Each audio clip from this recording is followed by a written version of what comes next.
देखते हैं आप, मैं हूं आपके साथ पल्लवी राजपूत। कोरोना की स्थिति दिल्ली में काफी बेकाबू।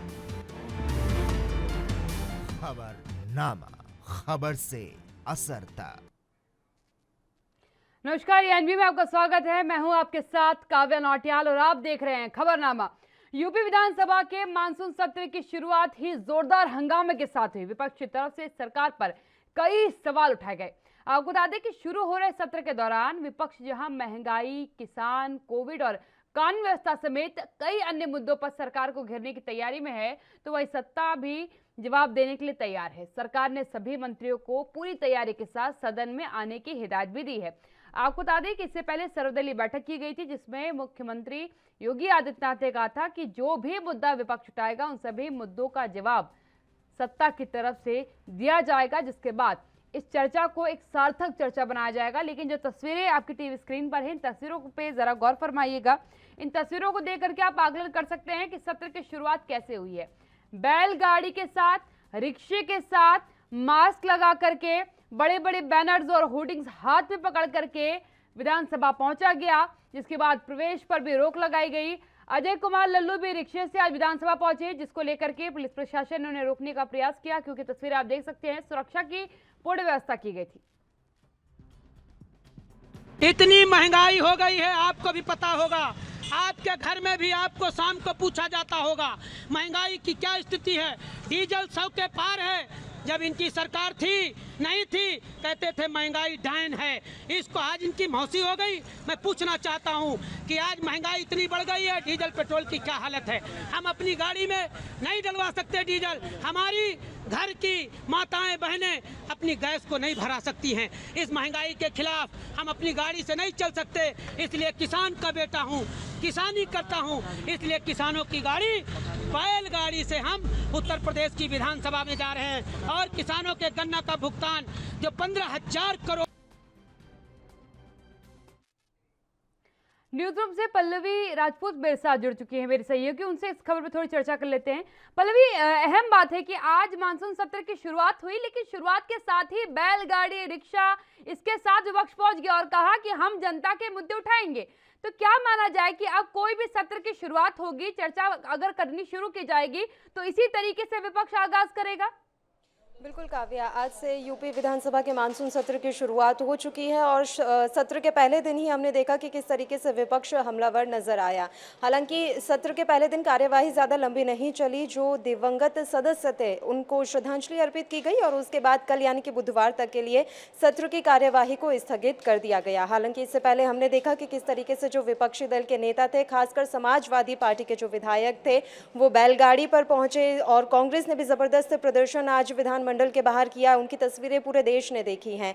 एक बात तो साफ जाहिर है कि जब से हमने देखा है कि संसद की मानसून सत्र में जिस तरीके से विपक्ष हमलावर रहा और लगातार हंगामा किया, उसी को देखते हुए अब हर राज्य में विपक्ष इसी तरह के कृत्य करने पर उतर आया है। जबकि 16 अगस्त यानी कि एक दिन पहले ही यूपी में जब सर्वदलीय बैठक हुई थी, तो तमाम विपक्षी दलों ने ये आश्वस्त किया था सरकार को कि हम सत्र को सुचारू रूप से चलने देंगे और जो मुद्दे हैं उन पर चर्चा की जाएगी। लेकिन आज ऐसा कुछ होता हुआ नजर नहीं आया और विपक्ष की रणनीति साफ तौर पर नजर आ रही है कि विपक्ष पूरी तरीके से इसी तरह हंगामा करने वाला है और कई मुद्दों को उठाने वाला है। वैसे देखा जाए तो ज्यादा लंबी इस बार यूपी विधानसभा सत्र की कार्यवाही नहीं है।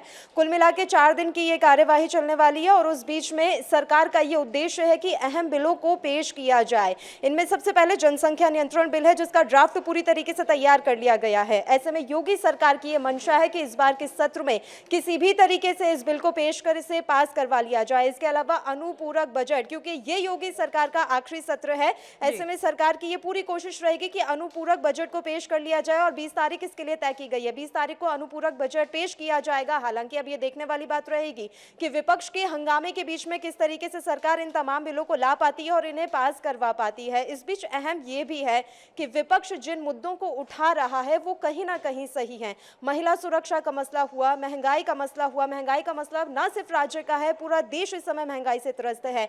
ऐसे में विधायक जो हैं, विपक्ष के जो विधायक है, ये उनका दायित्व भी बनता है कि आप जनता से जुड़े मुद्दों को जरूर उठाएं। हालांकि ये बहुत जरूरी है कि आप इन मुद्दों को सदन के अंदर उठाएं और सदन की कार्यवाही को चलने दें। इन मसलों पर चर्चा होनी चाहिए। हंगामा करके, वॉकआउट करके आप इन मुद्दों को कहीं ना कहीं गौर कर देते हैं। लेकिन महंगाई का मुद्दा हुआ, गन्ना भुगतान सबसे बड़ा मुद्दा। उत्तर प्रदेश में भले ये बात कही जाती हो योगी सरकार की तरफ से कि हमने किसानों का गन्ना भुगतान किया है, पर ऐसा नहीं है। हकीकत में गन्ने भुगतान की जो वास्तविक स्थिति है वो कागजों से इतर बहुत अलग है। ऐसे में गन्ना भुगतान का मसला काफी अहम यहाँ पर हो जाता है। किसान आंदोलन लगातार चल ही रहा है। पश्चिमी उत्तर प्रदेश में किसान आंदोलन का असर जो है वो भी साफ तौर पर नजर आ रहा है, क्योंकि हमने देखा था कि अभी 2 दिन पहले ही वहां पर भारतीय जनता पार्टी के विधायक गए थे मुजफ्फरनगर में, तो किस तरीके से वहां पर हंगामा हुआ, विधायक के साथ कहीं ना कहीं उनके ऊपर जानलेवा हमला भी किया गया। तो ये तमाम मुद्दे उठने लाजमी थे और इस बात का पहले से ही अंदेशा था कि जैसे ही सत्र की कार्यवाही शुरू होगी तो विपक्ष इन मुद्दों को जरूर उठाएगा, और आज वो होता हुआ भी नजर आया है। काव्या, बिल्कुल पल्लवी, एक अहम चीज है क्योंकि लगातार जनता ये आरोप विपक्षियों पर लगा रही थी कि आप अपने आप से जुड़े मुद्दों को तो जरूर सदन में उन पर बातचीत करते हैं, अपने मुद्दों को लेकर के चर्चा करते हैं, लेकिन जब आम जन सरोकार के मुद्दों की बात आती है तब आप खामोशी साध लेते हैं। और ऐसा आज के दरमियान जब विरोध हम देख रहे थे सड़कों पर, तो नजर आया कि विपक्ष के जो मुद्दे थे वो जनता के मुद्दे थे। महिला सुरक्षा के मुद्दे पर बोला गया, गैस सिलेंडर पर उन्होंने अपनी बात रखी, पेट्रोल डीजल पर अपनी बात रखी, महंगाई पर अपनी बात रखी, कानून व्यवस्था पर बोला और बताया कि किस तरीके से रोजगार भी जो है पर्याप्त मात्रा में युवाओं को नहीं मिल रहा है। इन सब मुद्दों को हम सदन में रखेंगे, चर्चा करेंगे और जवाब लेकर के आएंगे सरकार से। और सरकार ने भी आश्वस्त किया है कि आप जो जो मुद्दे कहेंगे सब पे चर्चा की जाएगी। बिल्कुल, सरकार ने ये आश्वासन दिया है कि आप जो भी मुद्दे बोलेंगे उन पर चर्चा की जाएगी। ऐसा ही कुछ आश्वासन केंद्र की तरफ से भी दिया गया था। लेकिन संसद के अंदर क्या तस्वीरें होती हैं वो हम सब जानते हैं, उलट होती हैं तस्वीरें। ऐसे में हम राज्य सरकारों से ज्यादा अपेक्षा नहीं कर सकते कि वो विपक्ष की हर मांग पर ध्यान दे और हर मुद्दों पर चर्चा करे। और ये एक बात आपकी बिल्कुल सही है काव्या कि अब उत्तर प्रदेश में ये दिखने में लगा है कि आप हकीकत में मुद्दों पर लड़ाई लड़ रहे हैं, चाहे वो किसानी आंदोलन का मसला हो, महंगाई का मसला हो, बिजली का मसला हो, सड़क पानी का मसला हो। अब इन मुद्दों को यूपी में लोग उठाने लगे हैं, विपक्षी दल उठाने लगे हैं। समाजवादी पार्टी ने ना जाने कितनी बार इस बार प्रदर्शन किया है महंगाई के मसले पर, और उसका एक सबसे बड़ा कारण यह है कि जब पिछली बार उत्तर प्रदेश में विधानसभा चुनाव हुए थे तो तमाम समीकरण ध्वस्त हो गए थे। ना किसी तरीके से जातीय समीकरण वहां सधते हुए नजर आए थे, ना ही कोई राष्ट्रवाद का मुद्दा वहां पर हावी हुआ था। तो उत्तर प्रदेश के चुनावों में अब यह दिलचस्प है कि आप किस तरीके से इन चुनावों को लड़ेंगे, किन मुद्दों पर ये चुनाव आप लड़ेंगे, क्योंकि अब जातीय समीकरण यहां पर ध्वस्त होते हुए नजर आ रहे हैं। लोगों को समझ में आने लगा है कि जातिवाद राष्ट्रवाद से ऊपर उठकर ये जरूरी है कि हम स्थानीय मुद्दों पर चुनाव लड़ें। हालांकि भारतीय जनता पार्टी की पूरी कोशिश ये रहती है कि आप किसी भी तरीके से चुनावों को राष्ट्रवाद के मुद्दे पर लड़ना शुरू कर दे, राष्ट्रवाद के मुद्दे पर, धर्म के मुद्दे पर, राम मंदिर के मुद्दे पर वो चुनावों को लाने की कोशिश करते हैं। लेकिन अब उत्तर प्रदेश की जनता ये बात समझ चुकी है कि राम मंदिर से ज्यादा उनके लिए महंगाई कम करना जरूरी है। इसके अलावा बिजली किसानों को लगातार मिले, गन्ना भुगतान जो है वो किसानों का हो जाए, किसान आंदोलन का मसला है वो सुलझ जाए और महंगाई पूरी तरीके से कम हो जाए, क्योंकि अभी महंगाई का मुद्दा सबसे ज्यादा खड़ा हुआ है। हमने देखा है कि केंद्र में भी लगातार जो विपक्षी दल रहे वो महंगाई को कम करने की मांग करते रहे। हालांकि उस मसले का कुछ हुआ नहीं, लेकिन अब उत्तर प्रदेश में भी ये चीज देखने में आ रही है। हम अजय कुमार लल्लू को भी सुन रहे थे, उन्होंने कहा है कि महंगाई डायन खाए जाते हैं। ये बात कही जाती थी 2014 से पहले बीजेपी की तरफ से, लेकिन अब यही महंगाई बीजेपी की मौसी हो गई है। तो यानी कि महंगाई का जो मसला है वो उठाने की कोशिश हमेशा से अब की जाती रही है और विपक्षी दलों की ये पूरी कोशिश है कि इन्हीं मुद्दों पर इस बार उत्तर प्रदेश का विधानसभा चुनाव लड़ा जाए। अब देखने वाली बात यहाँ पर ये अहम रहेगी कि जनसंख्या नियंत्रण बिल का जो ड्राफ्ट तैयार हुआ है, जब ये बिल पेश किया जाएगा विधानसभा में तो किस तरीके से इस बिल को रिस्पॉन्स मिलता है, क्या विपक्षी विधायक जो हैं इस बिल को लेकर सहमत हो पाते हैं, क्या समर्थन मिल पाता है, क्योंकि इस पर पूरा अभी संशय जो है बरकरार है। इससे पहले भी कांग्रेस ये बात कहती रही है कि जनसंख्या नियंत्रण बिल से कुछ नहीं होने वाला है। इससे मेरे साथ मेरे पैलेस जुड़े हैं, आपका परिचय उनसे कराती हूँ, चर्चा की शुरुआत करती हूँ। अश्विनी शाही जी मेरे साथ बीजेपी से जुड़े हुए हैं और पल्लवी राजपूत मेरे साथ न्यूज़रूम से जुड़ी हैं, उनसे भी इस चर्चा पर बात करेंगे। अश्विनी जी, आज की सत्र का आगाज की जो तस्वीरें हमने देखी उस पर क्या कहेंगे आप, क्योंकि इस बार विपक्ष जो है आम जन सरोकार के जो जन सरोकार के मुद्दे हैं उनके साथ उतरा है। महंगाई हुआ, महिला सुरक्षा, रोजगार, गैस, पेट्रोल, डीजल, ये मुद्दे लेकर के इस बार आपको सदन में घेरने का उनका विचार है कि इस पे हम सत्र में बात करेंगे आपसे। विपक्ष का काम है जन सरोकार के मुद्दों को लेकर सरकार से सवाल करना, और सदन ही ऐसी जगह है जहां पर सरकार को जवाब देना होता है। माननीय मुख्यमंत्री जी ने कहा है कि सारे मुद्दों पर हम जवाब देंगे, उनके चर्चा तो करें, चर्चा सदन के बाहर ना करके सदन के अंदर वो करें। बाहर तो प्रदर्शन कभी कोई करता नहीं है, अब अंदर जो प्रदर्शन करना है तो कोई रिक्शे से चला आ रहा है, कोई बैलगाड़ी से, कोई मास्क लगाकर। सदन में आइए, जनता ने आपको चुना है, आप प्रतिनिधि हैं जनता के, आपको सदन में बैठकर हर सरकार से सवाल करने का हक है, और सरकार को इस तरीके से आपको बाध्य करना होगा कि सरकार जवाब दे। क्योंकि सरकार तैयार है मानसिक रूप से जवाब देने के लिए, तो सवाल आएंगे तो हम जवाब देंगे। अब वो चाहे देखिए महंगाई का मुद्दा हो या कुछ भी हो, कांग्रेस का प्रदर्शन, ये जनता को भ्रमित करने का काम करते हैं लोग। मैं एक छोटा सा उदाहरण देता हूँ अपने ओपनिंग रिमार्क में कि 2020-21 में जो 2 साल ये हम लोग कोरोना काल झेल रहे हैं, हम गैस का ही उदाहरण ले लेते हैं। भारत सरकार के द्वारा और हर पूरे देश के लिए गैस की कीमतें इतनी कम कर दी गई थी, जो डेट है 1 नवंबर 20 को। 1 नवंबर 20 को 593 रुपए का सिलेंडर मिला करता था इसी सरकार में। आज के डेट में जो थोड़े दाम बढ़े हैं वो 769 रुपए का बिना सब्सिडी का सिलेंडर मिल रहा है। ये सत्य है, लेकिन इसमें महंगाई नहीं है। इसमें काव्या जी, हम लोगों ने बहुत बड़े आर्थिक विशेषज्ञ मनमोहन सिंह जी हैं, वो प्रधानमंत्री भी रहे, उसके पहले वित्त मंत्री भी रहे, उनकी सरकार में जब वो प्रधानमंत्री रहे 1241 रुपए का सिलेंडर 2013 में हम लोगों ने खरीदा है। तो अब कांग्रेस अगर इस तरीके के चीजों को लेकर आंदोलन करेगी तो फिर खुद जो है जनता जानती है कि 1241 रुपए का सिलेंडर और 769 रुपए के सिलेंडर में कितना फर्क है, महंगाई बढ़ी है या घटी है। आपके शासनकाल का ही प्राइस बता रहे हैं ना अश्विनी जी? जी, आप अपने शासनकाल का प्राइस बता रहे हैं ना, अभी रिसेंट का प्राइस बता रहे हैं मुझे गैस सिलेंडर का। मैंने बताया है, अभी हम कोरोना काल में 593 रुपए का भी सिलेंडर हमने दिया है, और आज के डेट में आज आपके घर पे भी सिलेंडर आता होगा, करंट रेट बताइए। जी करेक्ट, हम कहते रहे 769 रुपए का सिलेंडर आता है। 769 नहीं है, 900 के पार हो चुका है। पल्लवी जी के पास भी जाऊंगी। पल्लवी जी, आंकड़ों का खेल भाजपा लगातार बताती आती है कि ये आंकड़े थे और हमने इसमें सुधार किया, 1200 था, लेकिन ये भूल जाती है कि इन्होंने ही नारा दिया था आपकी बार महंगाई पे मार, और हमारी सरकार, वो मार पता नहीं जनता को पड़ी या महंगाई को पड़ी।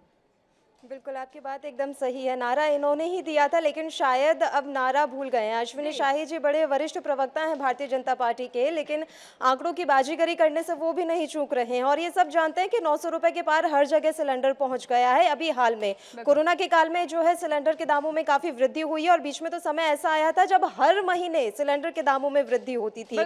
तो अभी जिस तरह के आंकड़े अश्विनी शाही जी की तरफ से पेश किए जा रहे थे वो एकदम से सही नहीं है। इसके अलावा कोरोना के काल में जिस तरह की स्थितियां बनी थी वो भी हमने देखी थी, और हम बात कर रहे थे मानसून के विधानसभा सत्र में, तो कहीं ना कहीं सरकार की ये भी कोशिश रहेगी कि वो कोरोना काल की अपनी उपलब्धियों को गिनाए।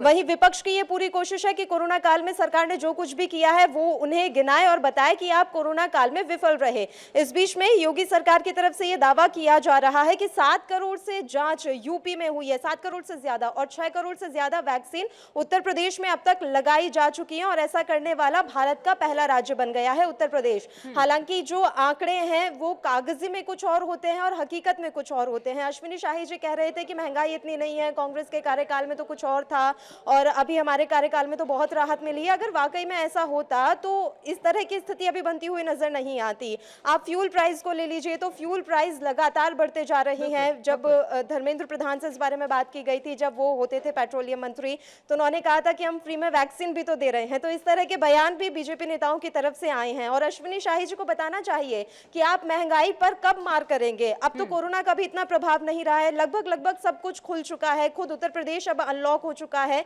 तो ऐसे में अब और कितना समय है। और विपक्ष के जो ये सवाल है वो नाजायज कैसे हैं? विपक्ष जो सवाल पूछ रहा है वो जनता के हित से जुड़े सवाल हैं, तो इन सवालों से सरकार भाग क्यों रही है? लीपा पोती करने की जगह आप समाधान पर क्यों नहीं आते, समाधान का जवाब क्यों नहीं देते, ये अश्विनी शाही जी को बताना चाहिए। काव्या, बिल्कुल, धन्यवाद पल्लवी मेरे साथ जुड़ने के लिए। आपके सवालों का जवाब मैं जरूर अश्विनी जी से लूंगी।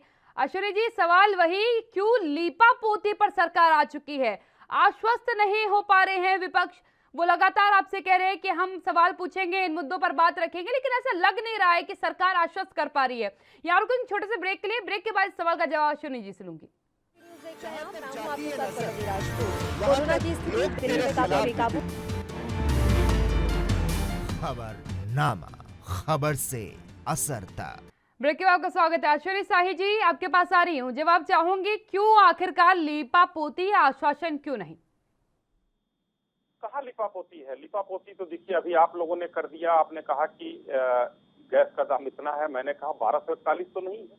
आज भारत सरकार ने अगर 1 जनवरी 14 को जनता के लिए यही कंपटीशन है क्या कि उसने 1200 का दिया था, हमने 900 का दे दिया, तो एहसान मानो हमारा? चर्चा है आपकी काव्या जी, इसी पर आपकी चर्चा है। और पल्लवी जी ऐसा ही कुछ कह रही थी, क्योंकि उनकी आवाज मुझे काफी कम सुनाई दे रही थी, तो मैं पूरा सुन नहीं पाया उनको। आपकी आवाज ठीक आ रही है। तो मैं ये कहना चाहूंगा कि 769 रुपए मैं बोल रहा हूँ, मैं कह रहा हूँ 1241 तो नहीं है। जनवरी 14 में 220 रुपए दाम कांग्रेस सरकार ने बढ़ाया था, याद होना चाहिए आप लोगों को।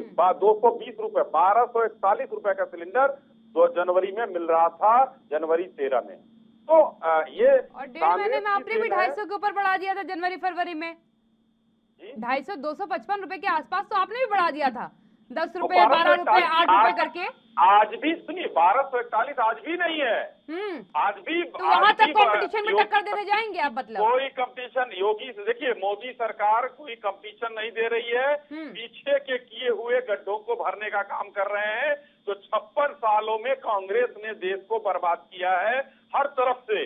डीजल पेट्रोल पर बॉन्ड ले आकर जिस तरीके से उस पर हमारे फाइनेंस मिनिस्टर को बयान देना पड़ता है कि कभी हम ब्याज कितना भर रहे हैं, 70,000 करोड़ का हमने ब्याज भरा है और अभी भी उनका बाकी है ब्याज। तो 26 तक हमको देना है।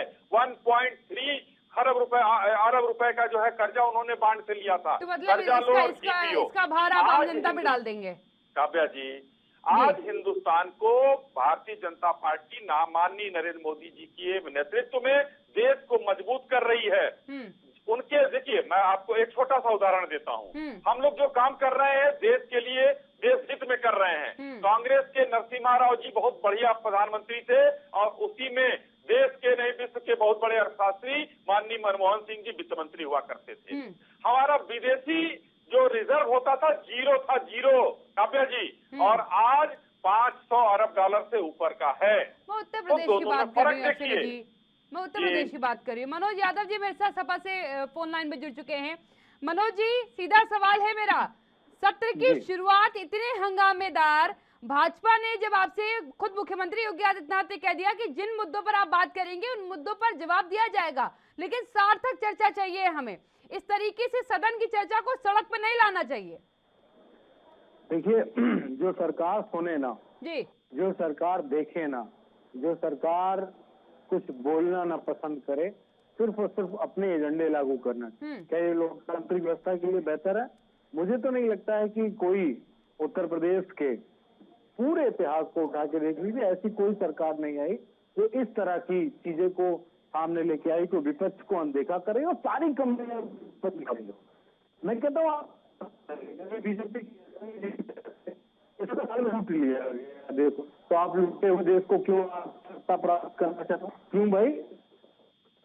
गड्ढे में आप देश नहीं सही करने आते, ठीक है? मंदिर बनाना, हिंदू मुसलमान करना, शिक्षा के स्तर को कमजोर करना और स्वास्थ्य सेवाओं को बदहाल करना, यही तो था। आप बेहतर आए होते और लुटेरों को हटा के आप बेहतर आए होते, अरबपति हो जाते और ना दो देने वाले कोई नेता बसते। क्या बीजेपी के लोग ये बात बेहतर तरीके से नहीं समझते हैं क्या? सब कुछ मालूम है। एक नैरेटिव सेट किया जाता है काव्या जी, और लगातार इस देश में पिछले 7 सालों से एक ऐसा नैरेटिव कि जो हम कर रहे हैं वो बेहतर है और जो इससे पूर्व जितना हुआ वो खराब हुआ। मैं कहता हूँ खराब सब हटा दो, धीरे से शुरुआत करके दिखाओ ना। कोरोना जैसी बीमारी आई, क्या हुआ?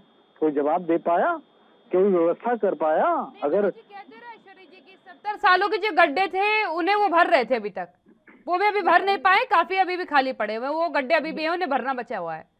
मैं किसी देश का नाम नहीं लेना चाहूंगा, लेकिन काव्या जी एक बात बड़ी जिम्मेदारी से कह सकता हूँ कि पूरे दुनिया में अगर कहीं लोकतांत्रिक जो देश होगा उसमें कोई सवाल जवाब करने के जो तरीके के सबसे निचले स्तर पे अगर कोई राजनीति को लेके गया है तो भाजपा लेके गई है। मैं एक बात और लगातार कहता हूँ, इस सरकार ने लोगों को इनकरेक्ट किया है और ये बहुत बड़ी बात होती है लोकतांत्रिक व्यवस्था में। आप गलत डेटा, गलत जानकारी और सिर्फ गलत चीजें परोसते हो और उन सारी चीजों को करने के बाद आप ये बताते हो वो देश, वो लोकतंत्र बेहतर बन जाएगा, कभी नहीं बन सकता। ये मैं बहुत जिम्मेदारी से कह रहा हूँ। एक सवाल है आपसे, उसके बाद मैं अश्विनी जी के पास जाना चाहूंगी। अगर मैं सत्र की बात करूं, सत्र में किन मुद्दों पर आप चर्चा करना चाहते हैं, किन मुद्दों पर जो है सपा जवाब मांगेगी भाजपा से? देखिए, सबसे बड़ा तो सवाल है कि उत्तर प्रदेश में कोरोना के लोग जो मरे हैं और कोरोना की दुर्व्यवस्थाओं से जो लोगों की जिंदगियां गई और जिनके परिवार उजड़ गए, उस पर सरकार श्वेत पत्र जारी करे और विधानसभा में बोले, क्योंकि जो बातें और जो डाटा सरकार प्रस्तुत कर रही है वो हकीकत से बहुत दूर है। अगर हकीकत से दूर तब हम ना मानते जब त्रिवेणी के संगम पे लाशों से रामनामी चादरें ये सरकार न खिंचवाती, तो निश्चित तौर पे ये माना जाता कि जो मरे हैं वो सरकार ने सब गिन लिया। सरकार ने छुपाने की कोशिश की ना, तभी तो रामनामी चादर हटाई गई वहां पे, और जब चादरें हटाई गई उसी वक्त पता चल गया। और हम लोगों ने तो इंटरनल सर्वे भी करा लिए हैं, लगभग सारे न्यूज चैनल जो मेहनत कर रहे हैं वो भी करा लिए हैं। क्या कोरोना पे सरकार जो सुप्रीम कोर्ट का आदेश है मुआवजा सबको दे रही है? चर्चा करना चाहता है विपक्ष। क्या किसानों के जो मुद्दे हैं उस पर हम चर्चा करने चाहते हैं? उत्तर प्रदेश में आप बताते हैं हमने इतने रोजगार दे दिए, तो लाखों करोड़ों की बात करने वाली ये सरकार है। बताए की बात जाऊंगी अश्विनी जी, कोरोना काल को लेकर के विपक्ष का सवाल है, व्यवस्थाएं जो थी सुदृढ़ नहीं थी अभी भी, क्योंकि अब तो समय एक हिसाब से समाप्त हो चुका है, 2022 में चुनाव लगे हैं, क्या अभी भी व्यवस्थाओं को कुछ बेहतर करने का प्रयास सरकार कर रही है? अभय जी, हम लोगों ने बहुत बेहतर प्रयास किए हैं और ये समाजवादी पार्टी जो कि बिना तथ्यों के बात करती है, समाजवादी पार्टी का कोई इस समय अप्रासंगिक हो चुकी है उत्तर प्रदेश में। ये लाखों सर्वे करा लें, इनको पता चल गया है, तो ये झुंझलाहट बाहर आ रही है। समाजवादी पार्टी कहाँ थी कोरोना में? कोरोना में सिर्फ एक व्यक्ति बाहर था। उत्तर प्रदेश के सबसे बड़ा विपक्षी दल आपका सपा ही है जी, आपके पास उत्तर प्रदेश पे सबसे बड़ा विपक्षी दल सपा ही है। अगर आप इसी पे नगण्य पे खड़ा कर देंगे तो आप एकाएक सत्ताधारी हो जाएंगे, जिसके पास विपक्ष नहीं है। वो आज जो है अप्रासंगिक हो चुके हैं ये लोग, वो चाहे जो भी हो, उनकी चीजें कहाँ से, मैं पूरा सुनिए, मैं इस पूरे कोरोना काल में सिर्फ एक व्यक्ति बाहर था और वो माननीय योगी आदित्यनाथ जी के नेतृत्व में, योगी आदित्यनाथ जी खुद और भाजपा का कार्यकर्ता, सपा के सारे कार्यकर्ता अपने घरों में कैद थे। इवन जो है अखिलेश जी भी अपने घर में से ट्वीट कर रहे थे, अपने किले से बाहर नहीं निकल रहे थे। कहाँ थे ये लोग? और जो चादरों की बात करते हैं, जो लाशों की बात करते हैं, बहुत बड़े एक अखबार ने उसकी सच्चाई छाप दी है, उसको दोबारा कहने की जरूरत नहीं है वो कब की फोटो थी और क्या थी। ये लोग झूठ परोसने का काम करते हैं। आओ आप चर्चा करो, सदन में हम तैयार हैं, लेकिन तथ्यों पर चर्चा करो। ये बाहर ड्रामा करने से काम नहीं चलेगा कि कोई ट्रैक्टर लेके पहुंचेगा, कोई ट्रक लेके पहुंचेगा, जैसे दिल्ली के सदन में किया लोगों ने। बाहर तो उनका हंगामा जारी था, लेकिन अंदर जो है कागज फाड़े जा रहे थे और मार्शल का गला दबाया जा रहा था। ये काम किया है विपक्ष ने दिल्ली के मानसून सत्र में। वो उत्तर प्रदेश में भी कोई साइकिल चला कर आ रहा है, कोई रिक्शा चला कर आ रहा है और कोई बैलगाड़ी से आकर आ रहा है। लेकिन जब आपको यहाँ रोकना चाहूंगी, यहाँ रुकेंगे छोटे से ब्रेक के लिए, जल्द हाजिर होते हैं। कोरोना की स्थिति दिल्ली में काफी बेकाबू। खबरनामा, खबर से असर तक। ब्रेक के बाद आपका स्वागत है। चर्चा को आगे बढ़ाऊंगी, पहले अश्विनी जी का जवाब पूरा करवा लेती हूँ, उसके बाद मनोज जी से जवाब लूंगी। देखिए काव्या जी, मैं यही कह रहा था कि सरकार हर चीजों पर बहस करने के लिए तैयार है। माननीय मुख्यमंत्री जी ने सबको बता दिया है, सर्वदलीय बैठक में सभी ने आश्वासन दिया कि हाँ हम बैठ के बात करेंगे और सदन को एक गरिमामयी तरीके से चलाया जाएगा। लेकिन उसके बावजूद भी इन लोगों के पास मुद्दे और तथ्य तो है नहीं। सरकार ने इनको तथ्य विहीन कर दिया है, मुद्दा विहीन कर दिया है। हर मुद्दे पर हम लोगों ने काम किया, हर मोर्चे पर काम किया है, चाहे वो स्वास्थ्य का मामला हो, शिक्षा का मामला हो, कृषि का मामला हो, कोई भी मामला अगर लेकर आइए तो उसमें माननीय योगी आदित्यनाथ जी ने काम किया है। महिला सुरक्षा पर ये लोग बात करेंगे। महिला सुरक्षा इस समय उत्तर प्रदेश में नंबर 1 पर चल रही है। आज रात में लखनऊ शहर में कोई अगर हमारी बहन बेटी बाहर निकलती है अपने कार्यालय से, एक फोन कॉल पर उसको घर तक महिला पुलिस छोड़कर आती है। महिला सुरक्षा की बात हम ये करते हैं। हम कृषि की बात करते हैं। सबसे ज्यादा इस समय उत्तर प्रदेश में एमएसपी पर खरीद हुई है, रिकॉर्ड हमने तोड़ा है। ये कृषि की बात है। ये लोग बरगलाने का काम विपक्ष करता है, इसमें कहीं कोई वो नहीं है। कर्ज माफी की बात विपक्ष करता है, लेकिन मनोज जी, जब सब कुछ अच्छा है तो फिर क्यों इस बात का इतना हो हल्ला सदन में मचा रहे हैं आप? क्या जरूरत है उसकी? महिला सुरक्षा की गारंटी अश्विनी जी दे रहे हैं, किसानों की गारंटी अश्विनी जी दे रहे हैं, रोजगार पे भी वो कह चुकी कि हमसे ज्यादा रोजगार किसी ने नहीं दिए। क्यों फिर इतना हल्ला है? सदन की बात सदन के हमारे मेंबरान दे देंगे और बीजेपी को कायदे से जवाब देंगे। हम जो हमारे बीजेपी के प्रवक्ता ने बातें की उसके 2 लाइन में जवाब दिए थे। जी जी। क्या काव्या जी आप बताएंगी कि योगी जी कोरोना के समय बाहर रहे, इस बात से मैं पूरी तरीके से सहमत हूँ। वो पश्चिम बंगाल, असम, तमिलनाडु, केरल और जो एक स्टेट का चुनाव था, सब मुझे याद नहीं आ रहा, वो 5 स्टेट में लगातार बाहर रहे चुनाव भर। वो एक दिन में उत्तर प्रदेश पे रहे। इस बात से मैं पूर्णतः सहमत हूं कि बीजेपी के प्रवक्ता ने इस बात को स्पष्ट कहा कि हाँ, योगी जी कोरोना काल में पूरी तरीके से उत्तर प्रदेश से बाहर थे, उत्तर प्रदेश की व्यवस्था नहीं देख रहे थे। महिला सुरक्षा पे इन्होंने कहा कितना बेहतर। आज का पेपर कोई भी उठा के देख लीजिए। मनोज यादव झूठ बोले, FIR करा दो, मनोज यादव को जेल भिजवा दो। 15 अगस्त के दिन जहाँ एक तरफ झंडा फहराया जा रहा था, महोबा में एक महिला को, एक पीड़िता को पेट्रोल डाल के जला दिया गया। क्या ये खबर झूठी है? क्या महोबा की खबर को मैं झूठ नहीं कह सकता, क्योंकि वो अखबारों में लिखा है। अखबारों के आंकड़ों की पुष्टि कर रहे हैं बीजेपी के प्रवक्ता कि अखबार जो लिखता है वो सही लिखता है। ये क्या है? ये किस तरह की चीजें उत्तर प्रदेश में हो रही हैं? और अगर ये है तो बीजेपी को जवाब देना पड़ेगा।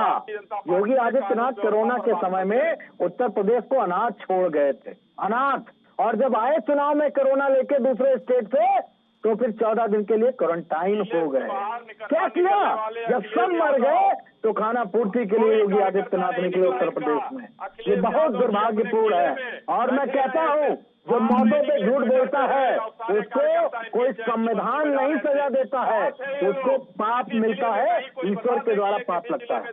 ये मैं बहुत जिम्मेदारी से कह रहा हूँ, ईश्वर के द्वारा पाप मिलेगा, इसमें कोई शक नहीं है। कोई कितनी भी बड़ी सरकार हो, मेरी सरकार, तेरी सरकार, किसी तरह की सरकार, जो मौतों पे आंकड़े छुपाते हैं, जो जिम्मेदारी से भागते हैं, उनको ईश्वर कभी माफ नहीं करता। बिल्कुल, धन्यवाद मनोज जी मेरे साथ जुड़ने के लिए। मनोज यादव जी सपा से प्रवक्ता मेरे साथ जुड़े हुए थे, क्योंकि इस मुद्दे पर चर्चा हमने करी विधानसभा को लेकर के, सत्र को लेकर के। आगे की तस्वीरें बिल्कुल क्लियर हो जाए।